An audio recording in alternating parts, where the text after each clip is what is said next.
Hey, welcome to Talk Time with Don, where you can speak your mind. What I mean about speak your mind is that this is 100% judgment-free, raw, uncut podcast that will be recorded and unedited. What I do here is ask a series of yes and no, this or that questions on my IG and give them 100% truthful feedback, right along with the votes to the polls and any other responses I got to the questions. Now, before I begin, I want to introduce my guest. Go ahead. Hi, everybody. My name is Ace. That's the name. Yo, this girl, she's crazy, y'all. All right, you ready for the topic? Yeah, go ahead. Topic is, do you believe once a cheater, always a cheater? Before you answer, I'm going to give you the votes to the polls. Okay. 46% said sure do, and 54% said people can change. Okay. How you feel about that? Well, it's obvious from the feedback that, to me, that's a 50-50 answer. But me personally, because I've been in several relationships with females, and during my time, my last serious relationship, which I've been in for 7 years, I've calmed down. I was wild at first. My first girlfriend, I was with her for 7 years, and I was faithful to her for 4 years of the relationship, and I just got fed up. And after that, that's when my cheating habit became something based off of what somebody did to me. And then I started doing it to everybody else in my life because I was never a cheater. You know, I was until it happened to you. Right. I was a firm person to say, you know, I don't want to get cheated on, and how I was raised. You know, I see my father never cheated on my mother, vice versa. So, you know, it wasn't in my blood. But, you know, when you go years and years and it's basically abuse. You get abused by a person and you love them so much, you know, you just get fed up. And then it's going to be that one person, you know, and maybe not even their intentions are good, but they say all the right things and you're in a vulnerable state. And when you're vulnerable, anything can happen.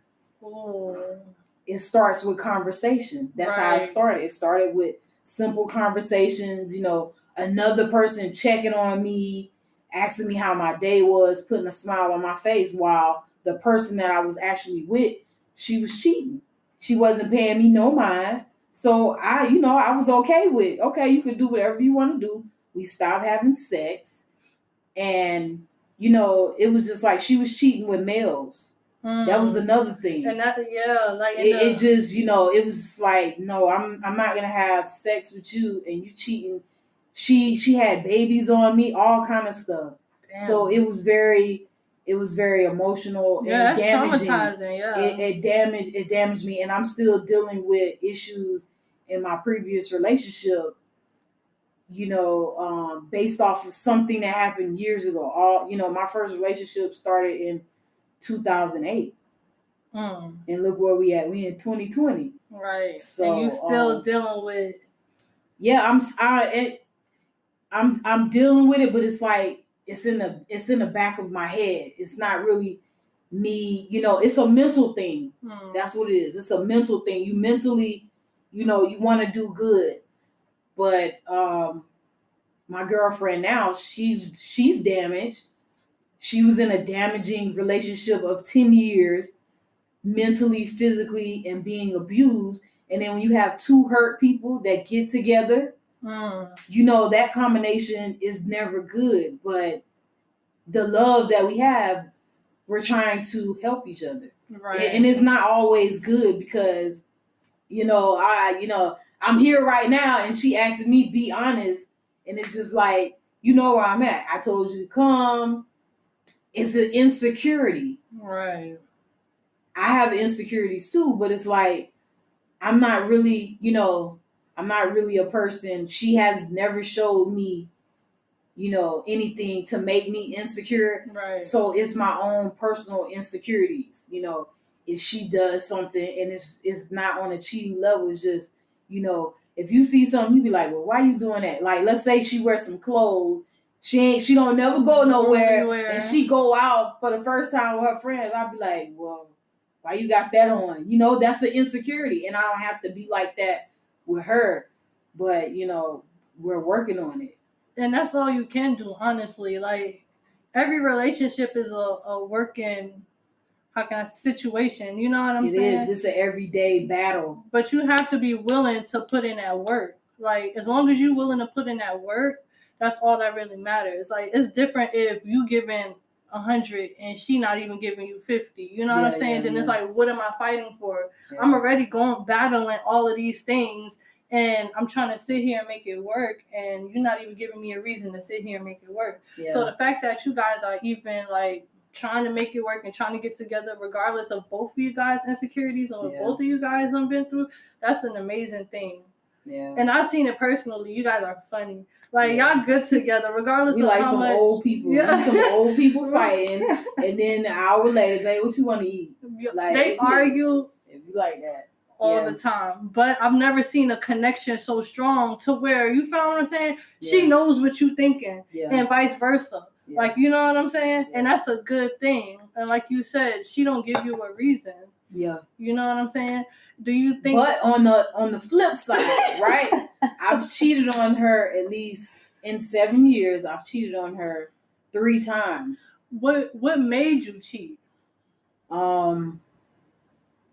When I met her, we were working together. She was my supervisor, and I was working, you know, at the airport, and I was just getting out of, I wouldn't even call it a relationship. I was with somebody that she kind of snatched me up. That's what she really did. She snatched me out of the 7-year relationship, and I wasn't all the way healed, right? I wasn't healed out of that relationship, but she knew what to say to me, and she fronted materialistic things. You know, I used to go so hard for the person I was with for 7 years. She didn't have to work. I was paying all the bills. So when she came along, it was like she was doing everything for me. She was spoiling me. Like took the weight off your shoulders. She did. And it was so easy. Everything was just flowing. And then I naturally drifted towards her. And I left her, the 7-year relationship, for something that was temporarily. And, you know, I wound up moving in with her, and, you know, she was another damaged woman. It's a lot of damaged women out here. Yes. It's a lot of damaged women out here. Yes. But you know what, I'm not going to say we have control over that, but because we don't. We emotional creatures. So that's true. That's true. But we can control our feelings and how we deal with certain things. You know what I'm saying? Just because, like you said, from your old relationship, you take on insecurities to your new relationship. You know what I'm saying? Yeah. And there's no reason for that. That's the mistakes we make as people. You know what I'm saying? Bringing our old into our new. So now it's like you constantly like hitting her across the head with things that she like, but I don't do this. I don't go nowhere. I don't do nothing. I'm with you all the time. How you gonna sit here and accuse me of, like, you know what I'm saying? Things like that. So us as people, we need to control, like, we need to let that shit go. Our thing is we don't know how to let things go. Us as women, for sure. Or even learn how to get to know yourself or be by yourself. By yourself. That's a good thing. Because a lot of people, and I'm one of them, I haven't been by myself as far as I can remember. I haven't been alone. Like, I'm talking about maybe even a whole year of being strictly by myself.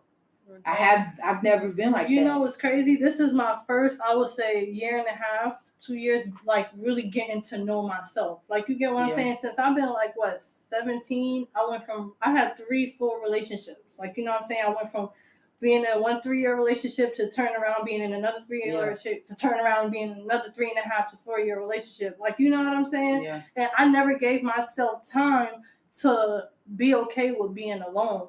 So now that I'm at a place to where I ain't gotta talk to, like, you know what I'm saying? I don't crave that attention. Yeah. Like, sometimes I do want it, but I be so focused on succeeding in my own life, like trying to better myself as a person, like even like mentally, physically, you know, my career, like things I want to do in my life. I'm just so focused on bettering myself that I don't even pay attention to all the things that I used to pay attention, like worrying about if this person's still thinking about me, worrying about if this person still cares about me. You know what I'm saying? Worrying about if this person still loves me. Like, I don't crave that. I don't crave to know. I don't crave to care to know. Like, you know what I'm saying? All of that is just like, that is really good. Like, we don't get the time to have that mental peace, because that's what it really is. You have to have that peace within yourself, and then, you know, when you get into another relationship, everything, to me, it'll just flow naturally. But, you know, it'll be like, if you get into a relationship with somebody else, people have triggers, right? And it'll be a trigger of another thing that happened with somebody else, and not necessarily pertaining to the person that you with. And then that's where everything else starts. But then that's the difference. Do you communicate with that person that this is a trigger? Do that person already know that this is a trigger? I have a problem with communication. I do too. I have a problem with communication, only because, and I'm expressing it to you, and I can't even do it to my own girlfriend, but she already knows, you know, you don't want to be in a vulnerable state. Yeah. Even though I've been with her for 7 years, it's not nothing that I think about 24/7, but I know that's what it is. You know, I don't want to be, you know, so vulnerable, and it's a wall that's up. It might be a small wall, but it's a big wall where, you know, you just don't, you're free. You're free, you know, let that person in, and it's hard to do that because, you know, at the same time, we can get in arguments, and when I do express to her something very sensitive and me being vulnerable, she throw it right back in my face. So that tells me that, you know, I don't know if I want to let you in like that. Yeah, I was just about to say that. You don't want to completely give everybody all the ammo they have, all the ammo that they can use against you. You get what I'm saying? Because when you had a vulnerable state and you sit there and you break down everything to somebody, and they fucking around and they use that against you, it's like, damn, like, you know, like, you hit me below the belt. You knew this was a rough patch. You knew, like, you know what I'm saying? You knew that shit was going to hurt me. Yeah. Like, you know what I'm saying? And then when you, like you said, that wall, like, just having that little wall is like keeping a little bit of something to yourself. Like, you know what I'm saying? Not giving out everything. It really is. Yeah, but, so, you know, my whole history, like I said, you know, I've been with at least 4 females in serious relationships, and they lasted from a year and a half to 7 years is the longest. And, you know, I cheated on one. She was doing what she was doing, then I cheated on another one.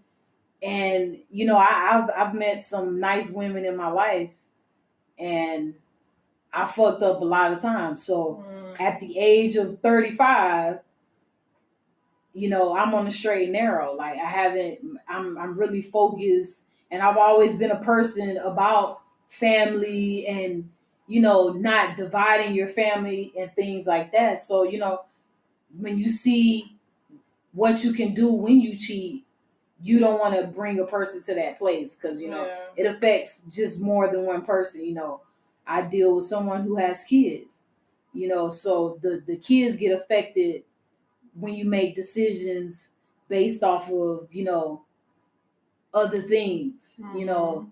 So I'm in a space now, like I said, like, I don't play about my family. Right. I'm not going to jeopardize anything. And, you know, when you get to a certain age too, there's nothing out there. It's just a lot going on. As always, you have diseases. You have to think about people sleeping with other people, you know, and they could possibly be doing the same thing. So you got to ask yourself, you know, is it worth it? It's really not. It's not worth it to cheat with somebody that you know you're not going to be with. And then sometimes when you cheat with a person that on your end, you may think, you know, okay, this is the one, and they don't have the same mind frame. So it's better to, you know, be in a committed relationship if you're going to be in a relationship, and be honest, communicate. And if you're not going to be in a relationship, just let people know how you feel up front. That's true, and that's what people have a hard time doing. Everybody feel like they have to lie, like to keep people around, and it's like you tell the truth, that'll keep a person around a lot longer than if you sit there and lie. You know what I'm saying? And that's a big problem that we have nowadays. See, me personally, I never really cheated. I've always been the type like, you get cheated on. Nah. Well, have I? Yeah, because you say you ain't cheating. No, the thing is, I'll leave you. Like, you get what I'm saying? Yeah. Like, I'll just leave you. Like, I'll be like, you know what? Don't got time. You know, we gonna go our separate ways. You feel me? And then that's how it be. Like, I don't feel the need to cheat because just break up. Like, you know what I'm saying? That's my thing. If I feel like I found me somebody else or I'm interested in another person, then I'm gonna like break it off with you, let you know what? Yeah. It's not working. You know what I'm saying? Regardless of how you feel, whether I cheated, because I've gotten accused of cheating before, just because I ended up with the person that they accused me of cheating with. You know what I'm saying? They was kind of right then. They wasn't right because I wasn't cheating. You know, it just so happened that when me and him broke off, me and him came closer. Like, you know what I'm saying? And it just happened naturally. Yeah. You know, like I've never been a big cheater or whatever. And the same thing for me. Have I been cheated on? Shit. Who knows? You know what I'm saying? They lie to you. Oh, I ain't talking to this girl. She ain't nobody. So who knows? Who knows what happened? You know what I'm saying? So I can't speak for other people. I could just speak for myself. Yeah. You know, but I've reached the age to where like, I've always been the type to want to like have a family and settle down, and I've always been a relationship type of person. Like I've never been the type to just be wild and free and like, you know what I'm saying? So I'm a relationship type of person. So all of that, I believe you when you say settling down when you come to a certain age and like just finding somebody that you just want to be with and deal with their bullshit. I wanted to settle down at 21. I wanted to settle down at 21 only because you out here pop locking and dropping it. I don't do none of that. But I mean, I was raised in an environment where I seen my parents, you know, they were born and raised in the same state. They went to the military together and they got married young. So, you know, when you have something to look up to, it's just only natural sometimes where you be like, you know what, I want that. But people are not necessarily on the same page as you because I was dealing with men too. And, you know, at the age of 21, like I said, I was ready to settle down. And so I thought I met a couple of guys, maybe one or two guys, and I thought they were on the same level and they really wasn't. So, you know, I've had my experience of both sexes and, you know, it's just... I chose the other route because I got tired of the bullshit. So, you know, that's a whole nother topic. But, you know, like I said, I'm in the age now, you know, I'm very clear what I want to do, you know, as far as being with someone. You know, I think that's when cheating stops, when you get to a certain age. Like, you get what I'm saying? Like, if you look for a boyfriend and he like 28, 27. Yeah. Don't expect that nigga to be faithful to you, honestly. Like females definitely mature faster than guys. So when we ready to settle down, they still out there soiling they oats everywhere and hopping from different girl to that girl. So that's, you know, the generation is not the same. That's all I can say. No, it's definitely not. But I believe. You say you believe people can change. I believe people can change to a certain time. Through time. You're right. You know what I'm saying? Yeah. Even if it's like you being in a long relationship, like you said, 7 years, it took you time. Like, you know what I'm saying? Yeah, it did. It takes time. Yeah. And that's how I feel about the topic. Yeah. Well, I agree with you. And I appreciate you for coming on my show. No problem. All right. So we're going to wrap this up. This has been Talk Time with Dom. Speak your mind. For all my YouTubers, please like, subscribe, and comment down below any topics you may have that may be used on this podcast. You want to say? Y'all blow her YouTube up. let her know what y'all want to talk about and discuss, because we going up from here. That's it. Ace signing out. All right. Peace.